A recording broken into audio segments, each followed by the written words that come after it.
I am Timothy, 64 years old, and I've spent my life building things with these weathered hands.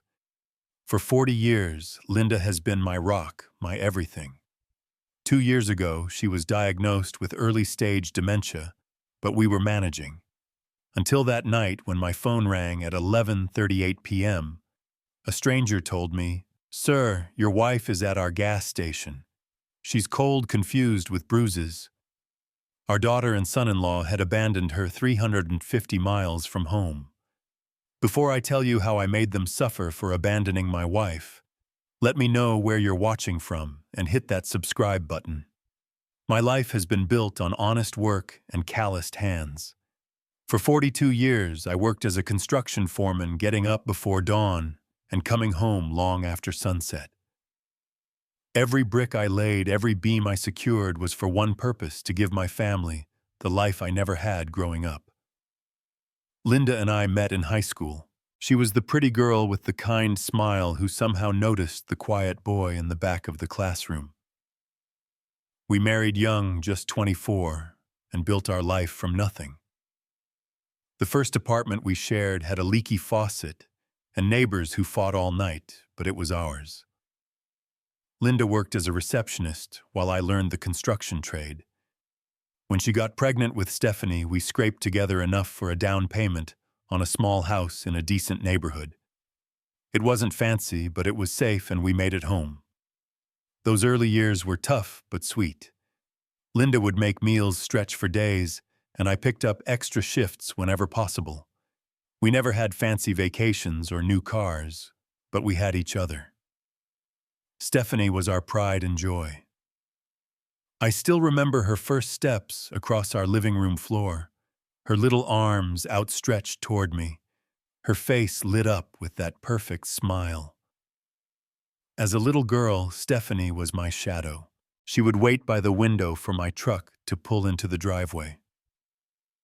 "Daddy's home," she would shout, running to meet me at the door. On weekends, she would sit on a stool in the garage, watching me fix things, handing me tools, and asking questions. I thought that bond would last forever. I was wrong. Things began to change when Stephanie went to college. We emptied our savings to send her to a school better than anything I could have dreamed of. She studied business and met James there. He came from money, the kind of family that had connections and vacationed in Europe. The first time he came to our house for dinner, I saw him looking around, taking in our modest home with barely concealed judgment. But Linda had raised me to be polite, so I shook his hand firmly and welcomed him. After they married, Stephanie changed. Our weekly phone calls became monthly, then just holiday cards and occasional visits. They bought a house in an exclusive neighborhood, drove luxury cars, and enrolled their twins Amy and Adam in private school. The distance between us wasn't just miles, it was worlds. 2 years ago, everything changed again. Linda started forgetting things. Small things at first, where she put her keys appointments, the names of new people she met.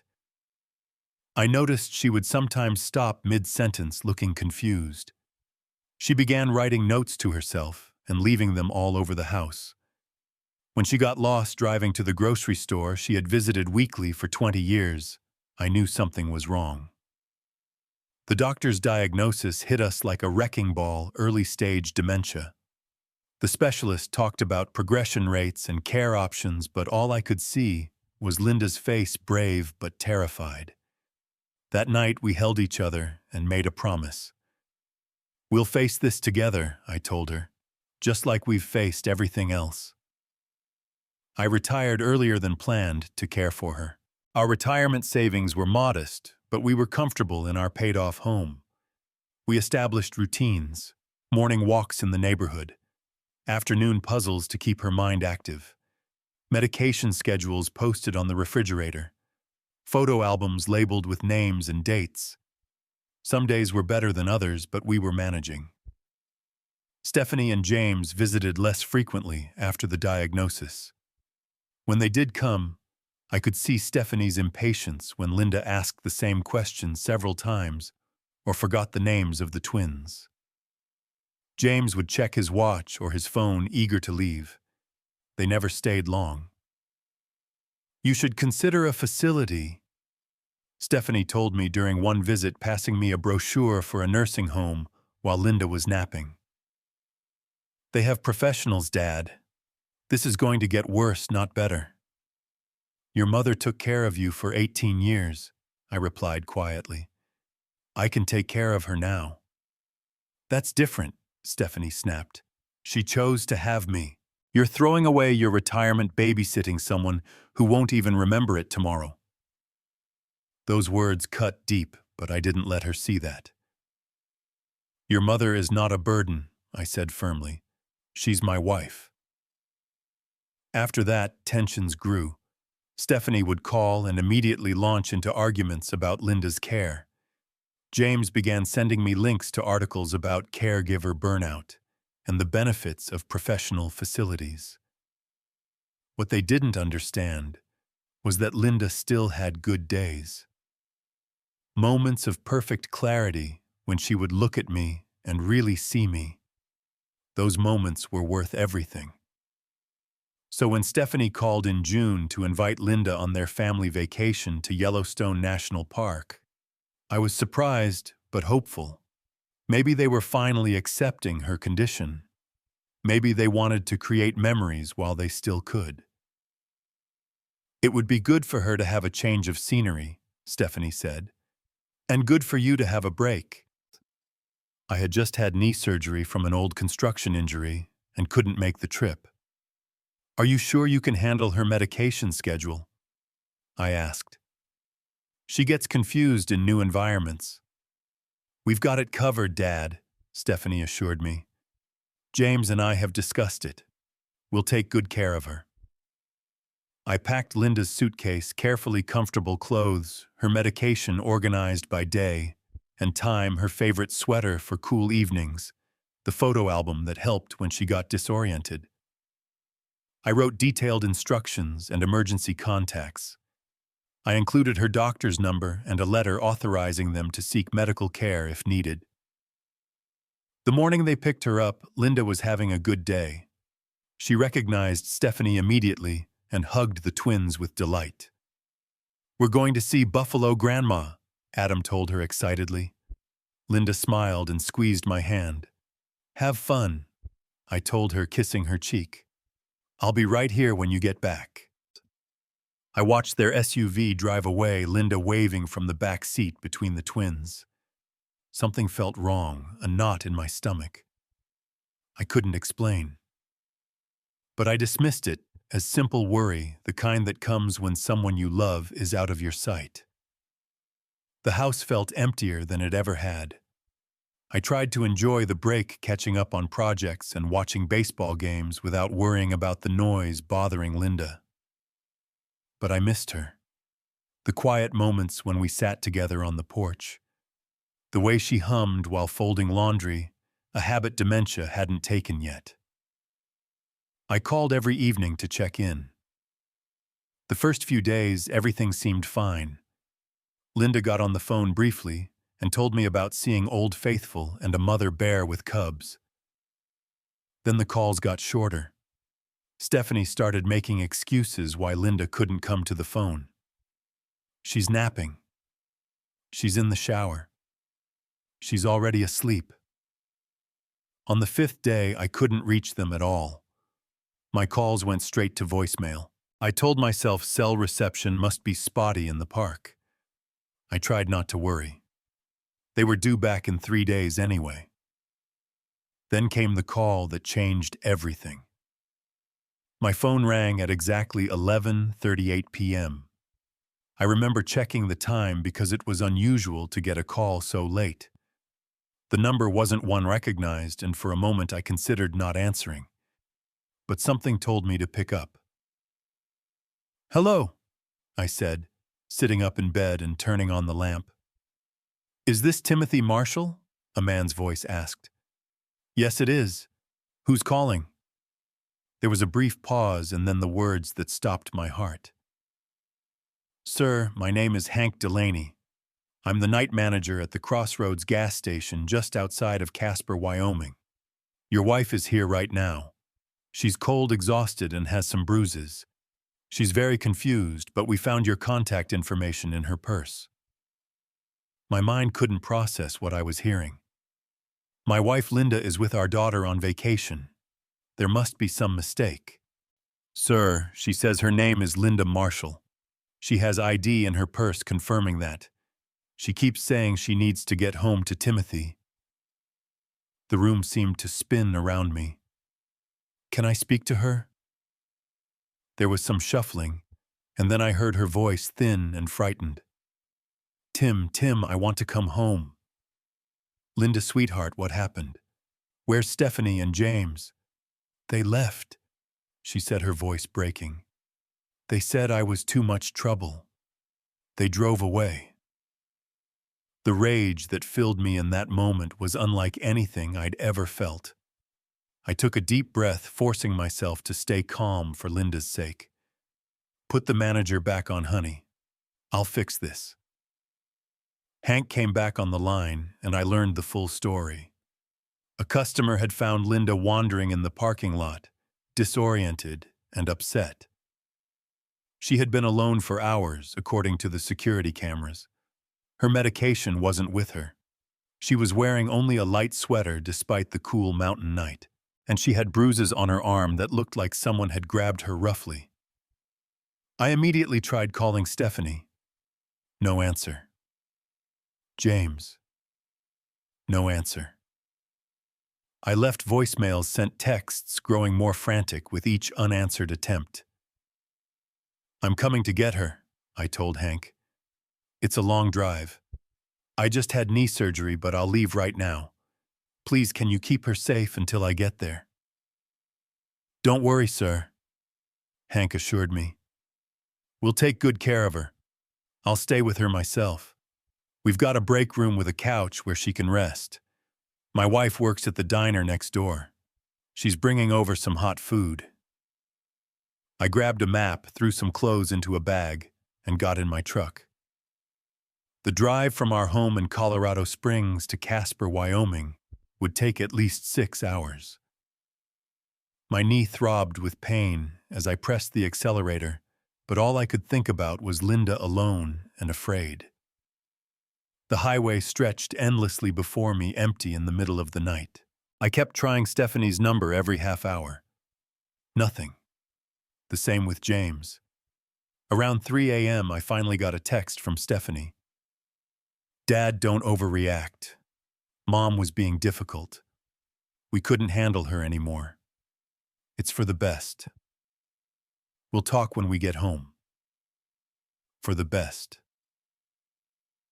Abandoning a vulnerable woman with dementia at a gas station was for the best. I nearly drove off the road, my hands shaking with rage. I pulled over, took several deep breaths, and called Hank for an update. She's sleeping now, he told me. My wife brought her some chicken soup and pie. She seemed calmer after eating. The bruises don't look too serious, but she should probably see a doctor. Thank you, I said, my voice breaking. I don't know how to repay you. Just drive safe, he replied. We'll be here. I continued through the night, my thoughts darker than the sky above me. What kind of daughter abandons her own mother? What kind of people leave an elderly, confused woman alone without her medication? The more I thought about it, the more I realized this couldn't have been a spontaneous decision. They must have planned this. As the sun began to rise, casting long shadows across the Wyoming landscape, I finally saw the sign for the Crossroads gas station. It was a small place just off the highway, the kind of stop travelers make for fuel and snacks before continuing on their journey. I parked and practically fell out of the truck, my knees screaming in protest after the long drive. Hank met me at the door. He was a large man with a weathered face and kind eyes. She's just woken up, he said, leading me to the break room. Linda was sitting on a small couch, a blanket around her shoulders and a cup of coffee in her hands. Her hair was disheveled, her clothes wrinkled, but it was the lost look in her eyes that broke my heart. When she saw me, recognition flickered across her face. "Timothy," she said uncertainly. I knelt in front of her, ignoring the pain in my knee. "I'm here, sweetheart. I came to take you home." She reached out to touch my face as if making sure I was real. "They left me," she whispered. Stephanie was angry. I got confused about which room was mine at the hotel. I walked into the wrong one. She yelled. James said I was ruining their vacation. I took her hands in mine, noticing the bruises on her right arm finger marks, where someone had grabbed her too tightly. "You're safe now. I'm going to take care of you." Hank showed me the security footage. The cameras had captured Stephanie and James's SUV pulling up to the gas pump the previous afternoon. Linda got out, presumably to use the restroom. While she was gone, the footage clearly showed them having an animated discussion. Then they drove away deliberately, leaving Linda behind. "I found her about 20 minutes after that," Hank explained. "She was wandering around asking people if they'd seen her daughter. Most folks just ignored her." My gratitude to this stranger, who had shown more compassion to my wife than our own daughter, was overwhelming. "I can never thank you enough," I told him. "Anyone would do the same," he replied, though we both knew that wasn't true. As I helped Linda to the truck, my phone rang. It was Stephanie. I answered with a curt, "We'll talk when I get home," and hung up. This wasn't a conversation to have while Linda was in earshot. The drive home was slower. I stopped frequently for Linda's comfort, making sure she ate and took breaks. I called her doctor from the road, explaining what had happened. He was concerned about her missed medications and the stress of the abandonment. "Bring her in as soon as you get back," he instructed. "Disruptions like this can accelerate cognitive decline in dementia patients." And that thought made my blood boil all over again. Not only had they abandoned her, but they might have actually made her condition worse. All because she was too much trouble. All because she ruined their vacation. As we drove, Linda drifted between confusion and clarity. Sometimes she would ask where we were going. Other times she would talk about the twins and how much she missed them. Occasionally she would become agitated, remembering fragments of her abandonment. I kept my voice calm, reassuring her again and again that she was safe now that I wasn't going to leave her. By the time we reached home, I had made a decision. This would not stand. My daughter and son-in-law would face consequences for what they had done. Not out of vengeance, but out of justice. For Linda's sake and for the sake of every vulnerable person who couldn't stand up for themselves. They had made my wife suffer. And now they would learn what suffering truly meant. Arriving home after the exhausting journey, I settled Linda in our bedroom with her favorite blanket and the television tuned to an old movie she loved. She fell asleep almost immediately, the ordeal having drained her completely. Only then did I check my phone to find multiple voicemails from Stephanie. The first message was defensive. "Dad, I know you're upset, but you don't understand how difficult Mom was being. She wandered off 3 times. She kept forgetting where she was. The twins were getting upset." The second was more aggressive. "You're being unreasonable. We needed a break. That gas station had people there. We knew someone would help her. Call me back." The third revealed her true colors. "Fine, be that way. James says this proves Mom needs to be in a home. You clearly can't handle this alone anymore." I scrolled through my texts and found messages from James to me that were clearly meant for Stephanie, accidentally sent to my number instead. "Did you leave the problem at the gas station? Good. Now maybe your dad will finally see reason. We can enjoy the rest of the trip without babysitting." My hands shook with a rage I hadn't felt since my father raised his hand to my mother when I was 16. I had stepped between them, then taking the blow meant for her. Now, decades later, I felt the same protective fury. The next morning, I took Linda to her doctor. Dr. Patterson had been treating her since the initial diagnosis and knew us well. His examination confirmed my fears. The disruption in her medication schedule has caused some setbacks, he explained gently. And the emotional trauma of abandonment can accelerate symptoms in dementia patients. Routine and emotional security are crucial. Will she recover? I asked, watching Linda as she sat quietly in the examination room looking out the window. With proper care and a return to routine, she should stabilize, he said. But Timothy, this incident raises serious concerns about elder abuse. Elder abuse. The term hit me like a physical blow. Abandonment of a vulnerable adult is a form of elder abuse in most states, Dr. Patterson explained. Especially given the medication disruption and the bruises you mentioned. I'm required by law to document this. I nodded slowly, a plan beginning to form in my mind. Please do. That evening, as Linda rested, I received a text from Stephanie announcing they were back from their trip and would come by tomorrow to discuss the situation. The coldness of her message, the lack of remorse or concern for her mother's well-being, solidified my resolve. The next day, they arrived as if nothing had happened. Stephanie walked in without knocking, James trailing behind her with that perpetual look of superiority. The twins stayed in the car with their tablets.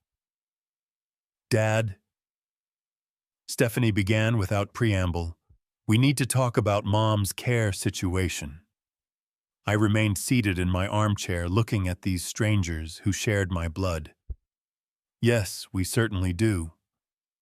The incident at the gas station proves what James and I have been saying all along. Mom needs professional care. You can't provide that anymore. I studied my daughter's face, searching for any trace of the little girl who used to wait by the window for me. Incident. Is that what you call abandoning your mother without her medication 350 miles from home? James stepped forward, all business. Timothy, be reasonable. Linda was disrupting our entire vacation. The twins were upset. We made sure she was in a public place where someone would help her. You left her, I said quietly, dangerously, like garbage on the side of the road. Stephanie had the audacity to roll her eyes. Dad, you're being dramatic. Mom doesn't even remember it anymore. That's the whole point. Her mind is gone.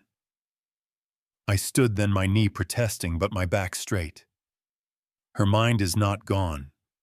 Her memory is fragile. There's a difference. And even if she didn't remember, that doesn't make what you did right. We did you a favor, James interjected. Now you can see that you need to be practical. Sell this place, use the money for a good care facility for Linda. You could even help us with the down payment on our vacation home in Vail. Everyone wins.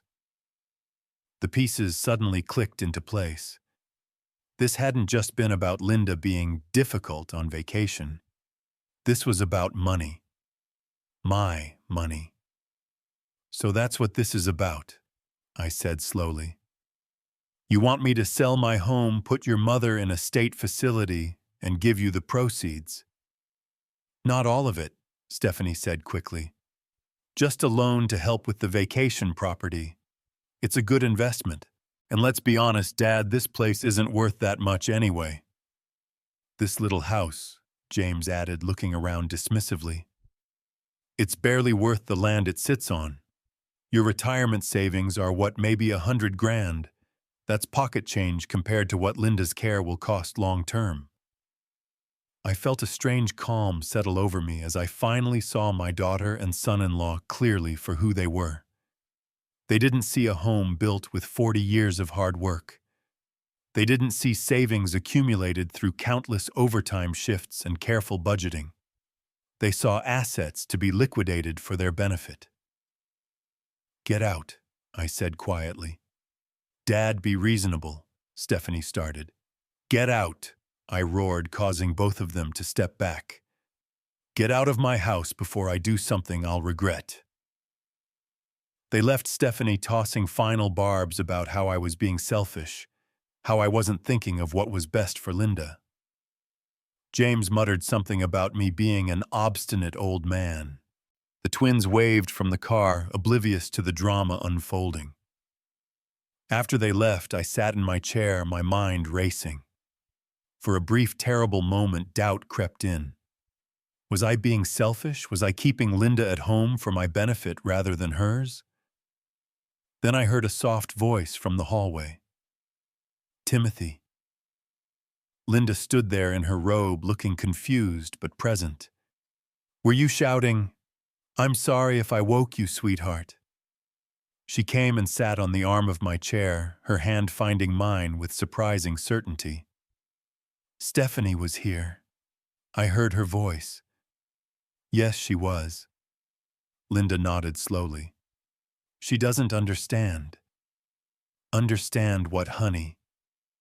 Her eyes met mine, clear and present in a way they hadn't been in days. "That love doesn't stop when remembering gets hard." In that moment, all my doubt vanished. I knew what I had to do. That night, after ensuring Linda was comfortable and sleeping soundly, I sat at our kitchen table with a legal pad and began to formulate my plan. Direct confrontation wouldn't work with Stephanie and James. They were too convinced of their own righteousness. No, this required strategy, documentation, and leverage. First, I needed to understand what legal protections existed for someone in Linda's situation. The next morning, I visited the public library and spent hours researching elder abuse laws, guardianship regulations, and patients' rights. What I discovered was both disturbing and empowering. What Stephanie and James had done wasn't just morally reprehensible. In many states, it was criminal. Armed with this knowledge, I made an appointment with Daniel Green, a family attorney who specialized in elder law. Daniel had helped us prepare our wills years ago and had always struck me as both compassionate and shrewd. "What they did constitutes elder abuse under state law," Daniel confirmed after hearing my story. "Abandonment of a vulnerable adult is a serious offense. The fact that she was left without her medication aggravates the situation." "What are my options?" I asked. "You could file a police report and press charges," he said. "That would trigger an investigation by Adult Protective Services. There could be criminal penalties." The thought of seeing my own daughter arrested gave me pause despite everything. "What else?"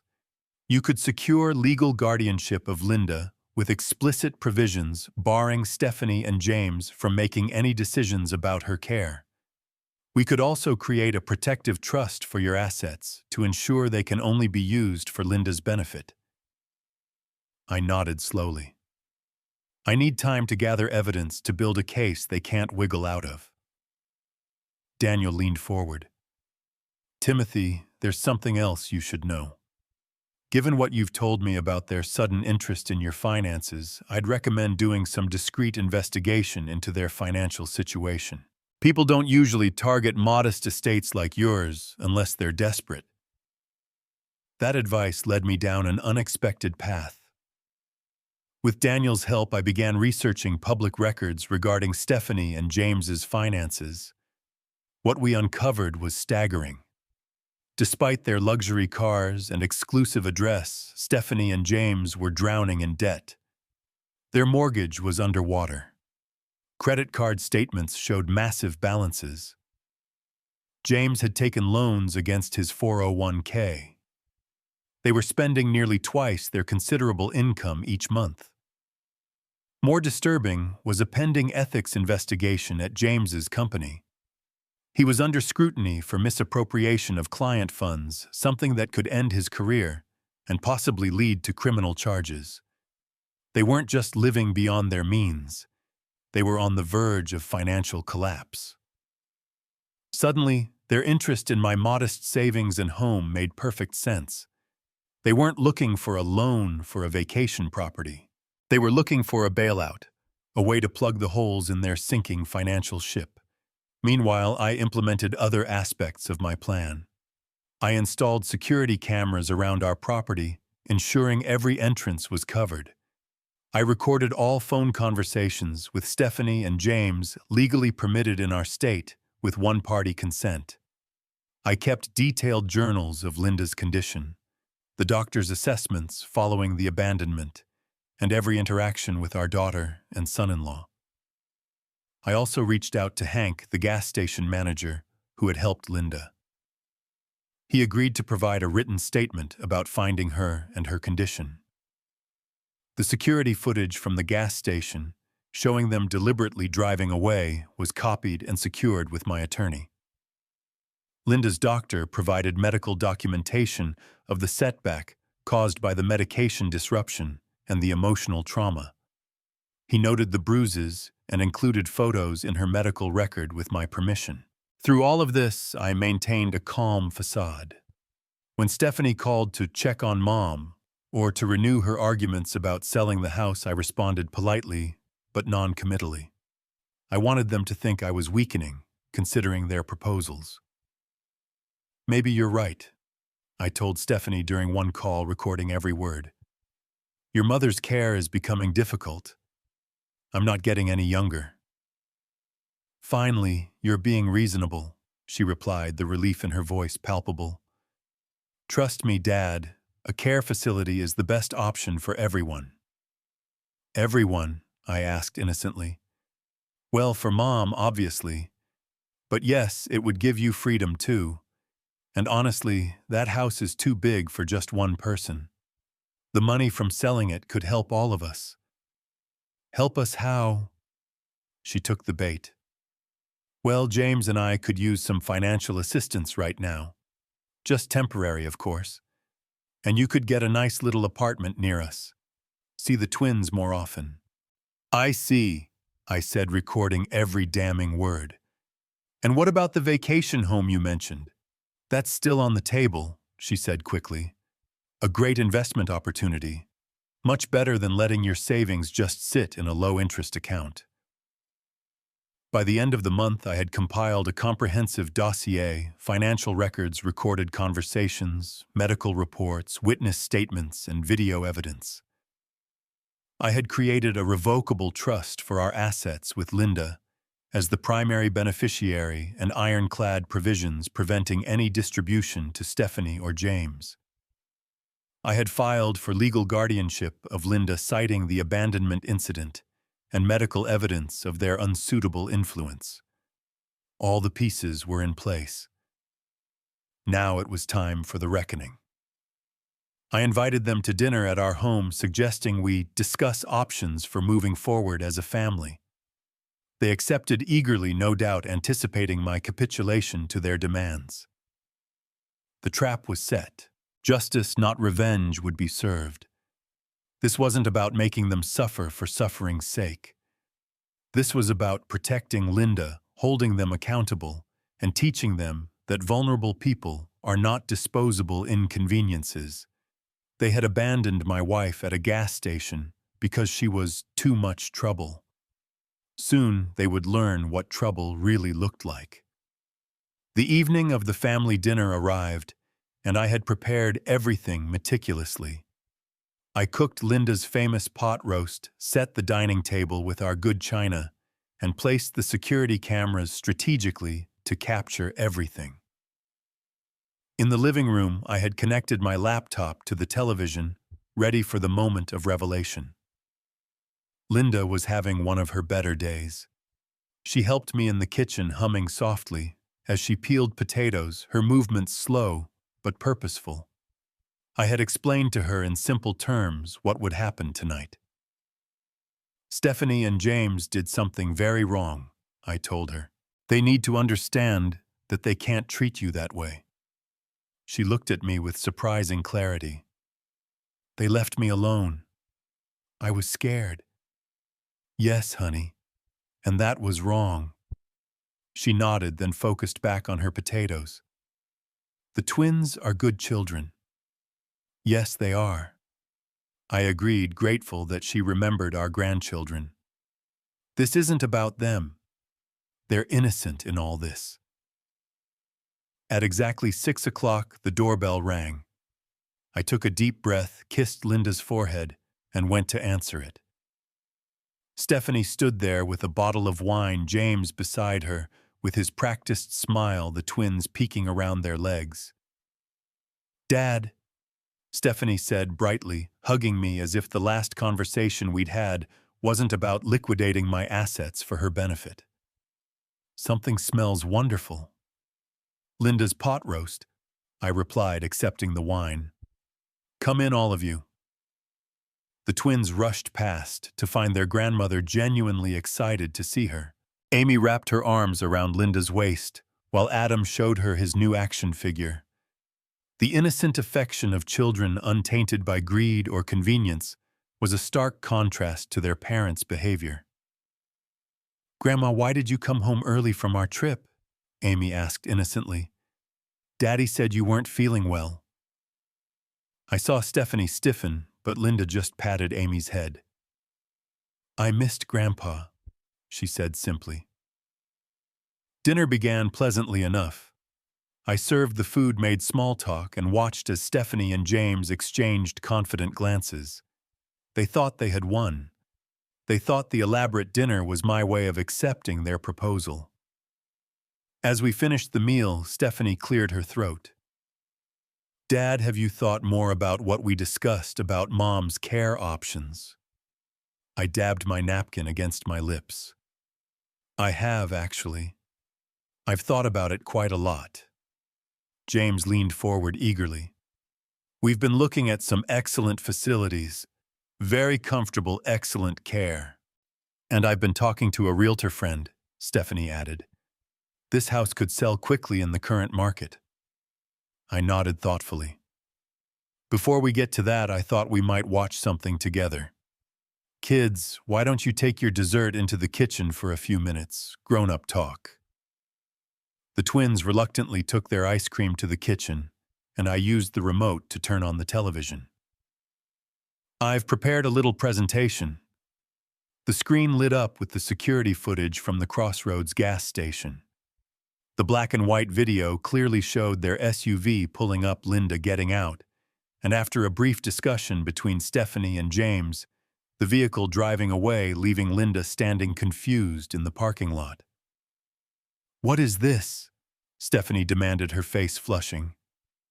"This is the moment you abandoned your mother at a gas station 350 miles from home," I said calmly.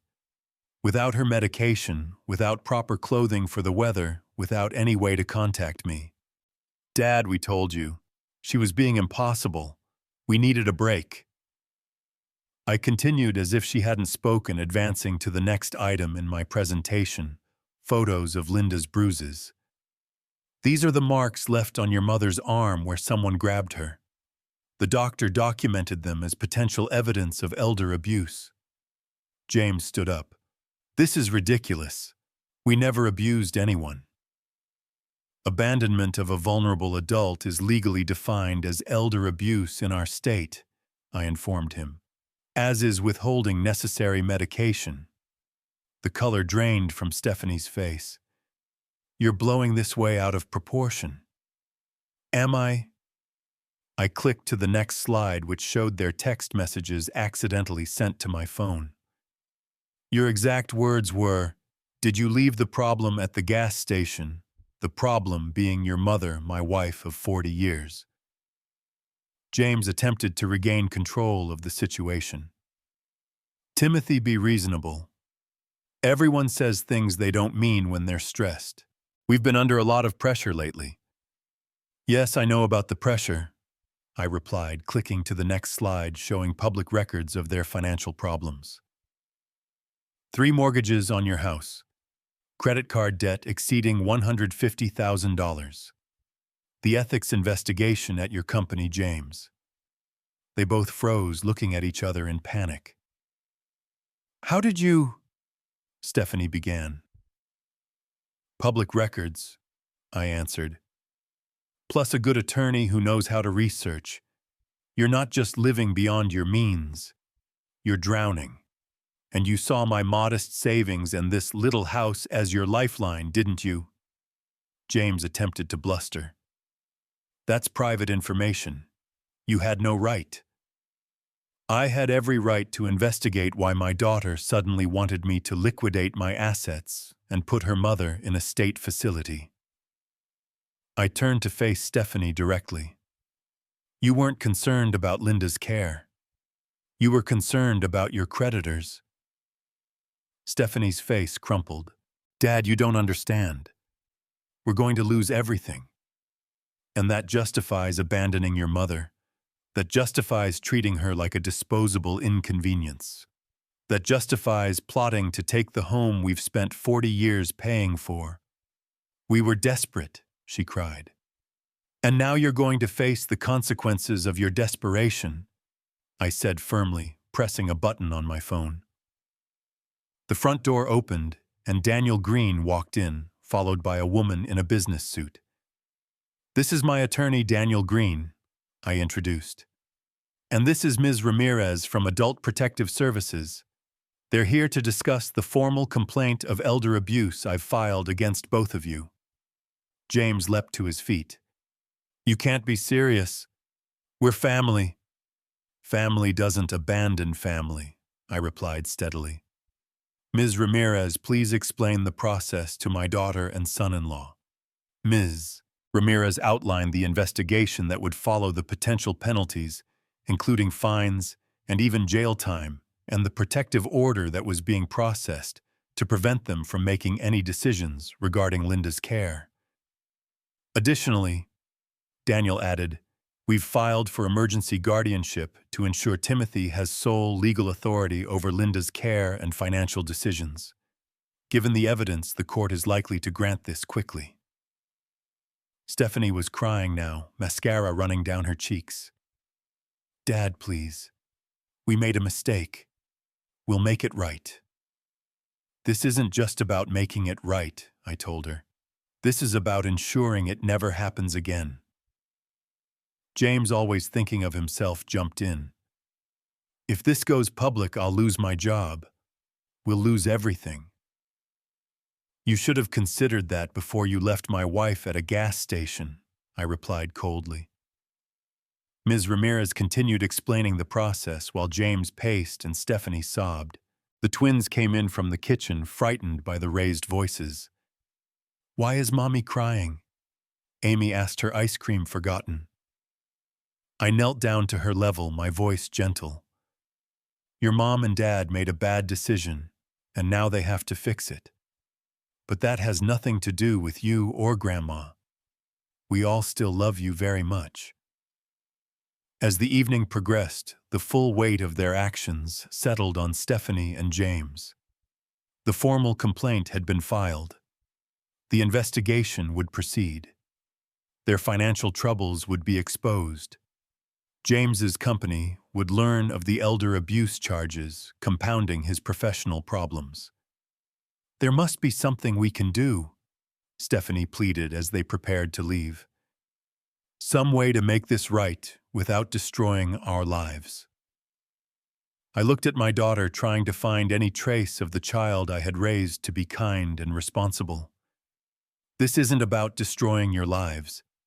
It's about justice for your mother and consequences for your actions. Sometimes those consequences are severe. After they left with the confused twins, Linda sat beside me on the couch. Are you angry with Stephanie? She asked, having understood more of the evening's events than I had expected. Yes, I admitted, but mostly I'm disappointed and sad that it came to this. She nodded, patting my hand. She needs to learn, she said simply. Another moment of startling clarity from the woman who sometimes couldn't remember what day it was. and she was right. Stephanie needed to learn that vulnerable people deserve protection, not abandonment. James needed to learn that you can't build a life on appearances and debt. They both needed to learn that actions have consequences, especially actions that hurt those who cannot defend themselves. This wasn't revenge, though it might look like it from the outside. This was justice measured and necessary. They had made Linda suffer for being inconvenient. Now they would face the natural consequences of their cruelty and selfishness. The wheels of justice began turning quickly. Within days, the court granted me emergency guardianship of Linda. The protective order was issued legally, barring Stephanie and James from making any decisions about Linda's care or our finances. James's company suspended him pending their own investigation, now compounded by the elder abuse allegations. Their mortgage bank accelerated their loan due to missed payments. Their carefully constructed facade of success began crumbling visibly. Meanwhile, Linda and I settled back into our routine, her condition stabilizing with proper medication and the security of home. The confrontation had been necessary, but the peace that followed was healing for both of us. They had left my wife at a gas station because she was inconvenient. They had made her suffer physical and emotional distress for their comfort. And now, as the consequences of their actions unfolded with mathematical precision, they were learning what it meant to suffer tenfold in return. Not through my vengeance, but through the natural justice of a world where vulnerable people matter, where family means responsibility, not convenience, and where cruelty eventually comes home to roost. 6 months passed, bringing changes I never could have anticipated when I filed that first complaint against Stephanie and James. Winter gave way to spring, and with the changing seasons came new developments in all our lives. Linda and I settled into a strengthened routine. Her condition remained stable, neither improving nor significantly worsening. The trauma of the abandonment had faded from her daily awareness, though occasionally she would ask, "Stephanie isn't taking me on any more trips, is she?" with a hint of anxiety in her voice. Our support system had expanded unexpectedly. I hired Maria, a home health aide who came 3 days a week to help with Linda's care and give me a few hours to run errands or simply rest. Maria, a grandmother herself with infinite patience, became almost like family. More surprisingly, Hank from the Crossroads gas station became a regular presence in our lives. He had provided detailed testimony for the elder abuse case, and afterward, he and his wife Barbara began visiting whenever they passed through Colorado Springs. Linda took to them immediately, especially Barbara, who brought homemade pies and had a gift for engaging Linda in simple crafts that exercised her remaining cognitive abilities. Our neighbors, who had watched the drama unfold from a distance, stepped up with casseroles, offers of help, and most importantly, their time. Linda flourished with these social connections, proving what I had always known: she didn't need a facility, she needed community. The legal consequences for Stephanie and James unfolded with inexorable momentum. The elder abuse investigation resulted in a formal finding against them. Rather than criminal charges, the court ordered substantial community service hours at senior care facilities, mandatory education on dementia and elder care, and significant financial penalties to be paid into a fund for elder abuse prevention. James lost his job when the ethics investigation confirmed he had indeed misappropriated client funds to cover personal expenses. The charges were dropped in exchange for full restitution, but his career in financial management was effectively over. Their financial house of cards collapsed completely. The bank foreclosed on their luxury home. The cars were repossessed. They were forced to move into a modest apartment and enroll the twins in public school for the first time. I took no pleasure in their downfall. Contrary to what they might believe, this had never been about revenge. It was about justice, accountability, and protecting Linda. Their suffering came not from my actions, but from the natural consequences of their own choices, stretching back years before the abandonment incident. About 3 months after the court ruling, I received an unexpected call from the twins' school counselor, Ms. Jenkins. She introduced herself and explained that Amy and Adam were struggling with the dramatic changes in their lives and the tension between their parents. They talk a lot about their grandparents, she told me, especially about missing their grandmother. I thought perhaps maintaining that relationship might provide them with some stability during this difficult transition. After discussing it with Linda on one of her good days, I arranged for supervised visits with the twins. The court had not restricted their access to Linda, only their parents. The first Saturday they came over was awkward but ultimately healing. 8-year-olds are remarkably adaptable, and they seem to understand intuitively how to interact with their grandmother, despite her condition. "Grandma doesn't remember things sometimes," Adam explained to me seriously as Linda napped. "But that's okay, because I can remember for both of us." These visits became a regular occurrence, a bright spot in all our lives. The twins would help Linda tend her small garden, play simple card games she could still manage, or just sit beside her, watching old movies she remembered from her youth. They asked questions about her life when she was young, creating opportunities for her to access long-term memories that remained intact while short-term ones faded. Then came the day I opened the door to find Stephanie standing there alone without the twins. She looked different from the glossy, perfectly put-together daughter I remembered. Her hair was pulled back simply, her clothes modest, her face free of makeup and marked with new lines of stress. "Dad," she said quietly, "can we talk?" I let her in but maintained my distance both physically and emotionally. "Where are the twins?" "With a friend. I wanted to speak with you alone first." She sat on the edge of the couch, hands clasped tightly in her lap. "I hit rock bottom last week. James left us. He said he was tired of being punished for something that was my idea." I remained silent, waiting. "He was right," she continued, her voice breaking. "The gas station was my idea. He just went along with it. I told myself it was because Mom was ruining our vacation, but the truth is I was angry.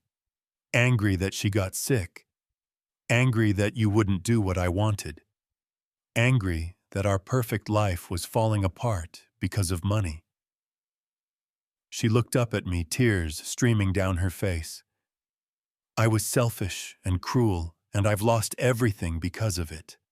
"Why are you telling me this?" I asked, not unkindly but cautiously. "Because I need to take responsibility. Because I want to make amends, if that's even possible. Because despite everything, you and Mom are still my parents, and the twins need their grandparents." I studied her face, looking for signs of manipulation or insincerity. I found none.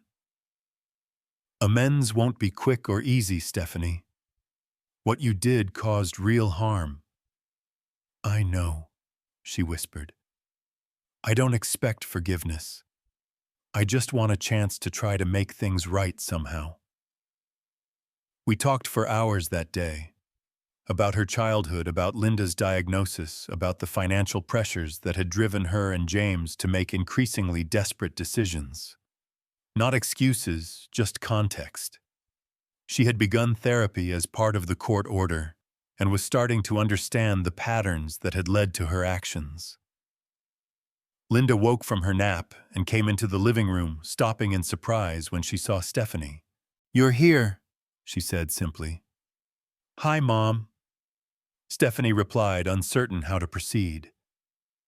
Linda looked at her for a long moment, then sat in her favorite chair. "Did you bring the twins?" "Not today. Maybe next time if that's okay. Linda nodded, then turned to me. Timothy, is it time for my medicine? The moment passed, but it was a beginning. A fragile, uncertain beginning, but something we could build on. Over the following months, Stephanie began the slow process of genuine redemption. She took her court-ordered dementia education seriously, even volunteering additional hours at a local senior center. She found a job as an administrative assistant, humble work compared to her previous career, but honest employment that paid the bills. Most importantly, she began to relearn how to interact with her mother. She stopped expecting Linda to remember things. She stopped showing frustration when Linda repeated herself. She learned patience and compassion, qualities I had tried to instill in her as a child, but that had been buried under years of materialism and self-importance. James remained absent, filing for divorce and moving to another state. The twins missed their father, but adjusted to their new circumstances with remarkable resilience. Our home became a sanctuary for them, a place of stability in their changed world. As for me, I found unexpected purpose beyond caring for Linda. I started a support group for dementia caregivers at our local community center. Twice a month, people gathered to share resources, strategies, and most importantly, the emotional burden of watching someone you love slowly slip away. My experience with Stephanie and James became a cautionary tale, but also a story of holding people accountable for elder abuse. A local reporter heard about our group and wrote an article about elder abandonment, using our story as an example while respecting our privacy. That article led to interviews with larger publications, bringing attention to an issue many families face, but few discuss openly. Through all of this, my focus remained on Linda's well-being and dignity. The legal battle, the financial consequences for Stephanie and James, even the community activism that grew from our experience was secondary to ensuring Linda lived her remaining years with the respect and care she deserved. Had I made them suffer, perhaps, but not out of vengeance. I had simply insisted on justice, on accountability, on consequences proportional to actions. The suffering they experienced came from facing the truth of who they had become and the harm they had caused. And in that suffering, at least for Stephanie, lay the seeds of transformation. They had left my wife at a gas station because she was inconvenient. And in doing so, they had revealed the hollow core of their values, the fragility of their success, and ultimately, the opportunity for genuine growth through accountability. Sometimes a suffering is the necessary pathway to wisdom. Sometimes justice looks like revenge to those unwilling to face their own actions. And sometimes making someone face the full consequences of their choices is the most compassionate thing you can do for them in the long run. 1 year after that fateful call from Hank at the Crossroads gas station, I found myself reflecting on the remarkable journey we had all taken. Linda sat beside me on our porch swing, a light blanket over her legs despite the warm spring day. Her condition had neither improved nor significantly worsened, a blessing in its way. We had found a delicate balance, a way to live with her dementia that preserved her dignity while acknowledging her limitations. Stephanie is coming today. Linda asked a question she had repeated several times that morning. Yes, sweetheart. She's bringing the twins for a barbecue. She nodded, satisfied. I like when they visit. Me too, I agreed, squeezing her hand gently. The changes in our family over the past year had been profound. Stephanie, through her court-mandated community service, had discovered an aptitude for working with seniors.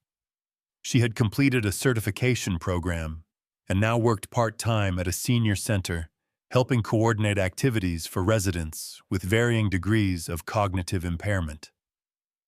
The irony wasn't lost on any of us, but there was something deeply right about it too, a form of atonement that actually helped others. Her financial situation remained modest. The apartment she shared with the twins was small but comfortable. The twins had adjusted to public school, making new friends, and discovering that happiness didn't require expensive toys or exclusive addresses. They visited us every weekend, their relationship with Linda growing stronger despite her condition. James remained absent from all our lives. The divorce had been finalized, and he had moved to Arizona to restart his life. The twins spoke with him by phone, but his visits were infrequent. He had never fully accepted responsibility for his part in Linda's abandonment, preferring to blame Stephanie, financial pressure, even Linda herself. Some people, I had learned, will do anything to avoid facing themselves in the mirror. My own journey had been unexpected. The support group I started had grown into a nonprofit organization advocating for dementia patients and their caregivers. I spoke at conferences, met with lawmakers about strengthening elder abuse protections, and counseled families facing the difficult decisions that come with cognitive decline. Purpose had found me at a time when I thought my only remaining role was as Linda's caretaker. Hank and Barbara from the Crossroads gas station had become dear friends. They had driven down for the anniversary of Linda's rescue, bringing their homemade apple pie that Linda still recognized and requested by name. The gas station angels. Linda called them, one of the new memories she had somehow managed to retain despite her condition. They saved me, she would tell visitors, though the details would get fuzzy. When I was lost, they found me. I heard the sound of Stephanie's car pulling into the driveway. The twins tumbled out, racing toward the porch with the boundless energy of 9-year-olds. "Grandma, Grandpa," they called in near unison. Amy carried a bouquet of wildflowers she had picked, while Adam clutched a drawing he had made in art class. Linda brightened at their arrival, opening her arms for hugs. "My little ones," she said warmly, a phrase that never failed to touch my heart. Even as names sometimes eluded her, the emotional connection to her grandchildren remained intact. Stephanie followed more slowly, carrying a casserole dish. Her transformation over the year was visible not just in her simpler clothing or lack of expensive accessories, but in her eyes. The entitlement and defensiveness had been replaced by something softer, more genuine. "Hi, Dad," she said, leaning down to kiss my cheek. "Mom looks good today." "She's been asking about you all morning," I replied. "She's excited for the barbecue." As Stephanie took the food inside, I watched the twins showing Linda the drawing and flowers. Adam's picture showed all of us together in front of our house, stick figures with enormous smiles. Linda studied it with intense concentration, treating his artwork with the seriousness it deserved. The scene before me would have been unimaginable a year ago, when I was driving through the night to rescue Linda from that gas station. Back then, rage and betrayal had consumed me. I had wanted justice, yes, but I had also wanted Stephanie and James to feel the pain they had caused. Had I succeeded in making them suffer 10 times more, in some ways, perhaps? James had lost his career, his marriage, his relationship with his children, and his carefully constructed social standing. Stephanie had lost her comfortable lifestyle, her marriage, and many of the friends who had disappeared when she could no longer afford their social circle. But suffering alone wasn't the point. It never had been, though I might not have recognized that in my darkest moments of anger. The point was accountability, consequence, and ultimately growth. Stephanie had suffered, yes, but through that suffering she had found a better version of herself. The materialistic, entitled daughter who could abandon her own mother had been replaced by a woman who now dedicated her life to helping other seniors. As for me, I had discovered that protecting Linda meant more than just providing physical care. It meant standing up for her dignity when she couldn't stand for herself. It meant creating consequences when others treated her as disposable. It meant building a community that valued her not for what she could remember, but for who she was at her core. Later that evening, after a successful barbecue where Linda had remained engaged and present, I found myself alone with Stephanie on the porch. The twins were helping Linda look through an old photo album, inside an activity that often triggered her long-term memories. "I never properly thanked you," Stephanie said quietly. I turned to her surprised. "Thanked me for what? For holding me accountable, for not letting me get away with what I did." She looked out at the darkening yard, her profile so much like her mother's at the same age. "I hated you for it at first. I was so angry. But you were right. What I did to Mom was unforgivable." "Not unforgivable," I corrected gently. "Just requiring genuine amends." She nodded. "I think about that day all the time. How scared she must have been. How confused. All because I was frustrated and selfish." She wiped away a tear. "I'll spend the rest of my life trying to make up for that moment of cruelty." "That's all any of us can do when we fail," I told her. "Acknowledge it, make amends, and try to do better." We sat in comfortable silence for a while, watching the fireflies begin to appear in the yard. Finally, Stephanie spoke again. "You know what's strange? In trying to make amends to Mom, I found myself. The real me, not the version that was obsessed with appearances and status." She smiled ruefully. "I'm happier now living simply doing work that matters than I ever was in that big house with all those things." Inside, we could hear the twins laughing with Linda about something in the photo album. The sound of that laughter, 3 generations connected, despite everything that had happened, was the true measure of healing. They had left my wife at a gas station, abandoned her like an inconvenient piece of luggage. The consequences they faced might have seemed like revenge, might have felt like suffering, multiplied tenfold. But what had actually happened was something far more valuable: justice that led to transformation, accountability that opened the door to redemption. The greatest revenge wasn't in watching them lose their possessions or status. It was in creating this moment where genuine connection replaced shallow materialism, where compassion overcame convenience, where Linda was valued for exactly who she was, memory intact or not. "Have you found it in your heart to forgive me, Dad?" Stephanie asked softly. I thought about it honestly before answering. "I'm getting there. Seeing you change, seeing how you are with your mother now, it helps. True forgiveness takes time." She nodded, accepting this truth without protest. Another sign of her growth. "What matters most," I continued, "is that you've learned what your mother tried to teach you all those years ago. That people are more important than things. That convenience isn't the same as character. That how we treat the vulnerable reveals who we truly are." The door opened and Linda stepped out, Adam holding her hand carefully as he guided her to the porch swing. "Come sit with me, Timothy," she said, patting the space beside her.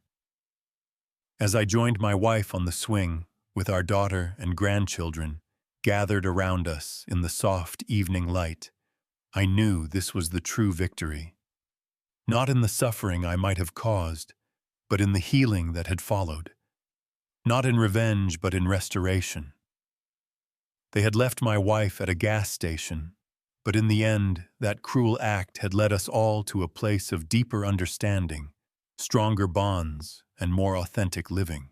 Have you ever had to hold someone accountable for hurting someone you love? Did it change your relationship? I'd love to hear your experiences in the comments below. And if this story touched you, please hit that like button and subscribe to hear more real-life experiences. Remember that standing up for those who cannot stand for themselves isn't just about protection. It's about teaching others the true meaning of dignity and respect. Thank you for listening to my story, and may you always find the courage to protect those you love.